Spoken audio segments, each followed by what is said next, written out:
অথচ এই ইমাম বুখারী হাদিস বর্ণনা করতে গিয়ে তিনি বলেছেন যে আমি আমার এই কিতাবে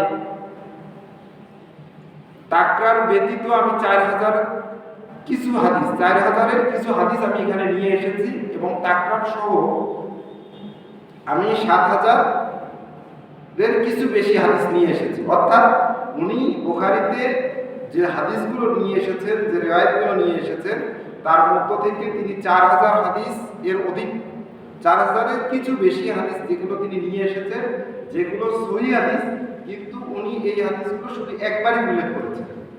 আর এই 4000 হাদিসের মধ্য থেকে কিছু হাদিস আছে যেগুলো তিনি 2বার করে নিয়ে এসেছেন, বা 3বারও নিয়ে এসেছেন, বা 4বারও নিয়ে এসেছেন।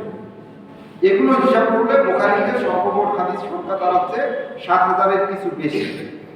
কিন্তু ইমাম বুখারী এখানে এই হাদিস রচনা করতে গিয়ে তিনি কিতাবের শিরোনামে বলেছেন যে আমি 1 লক্ষ সহিহ হাদিস থেকে নির্বাচন করে আমি মুখতাসার এখানে কিছু হাদিস নিয়ে এসেছি। তাহলে বাকি সহিহ হাদিসগুলো কোথায় গেল? উনি তো সাক্ষ্য দিচ্ছে যে আমার 1 লক্ষ হাদিস থেকে আমি এখান থেকে মাত্র 4000 হাদিস নির্বাচন করেছি, এই হাদিসগুলো এই কিতাবে নিয়ে এসেছি, আর বাকি হাদিসগুলো আমি আনি নাই। তার মানে এই বুখারীতে যে 4000 হাদিস আছে এর উপরে আরো হাদিস সহিহ হাদিস আছে। আমরা সিয়াসিত্তার কথা বলি, সিয়াসিত্তা যে বুখারী, মুসলিম, আবু দাউদ, নাসাই, তিরমিজি, ইবনে মাজাহ, এই 6টা কিতাবের কথা বলা হয় সিয়াসিত্তা।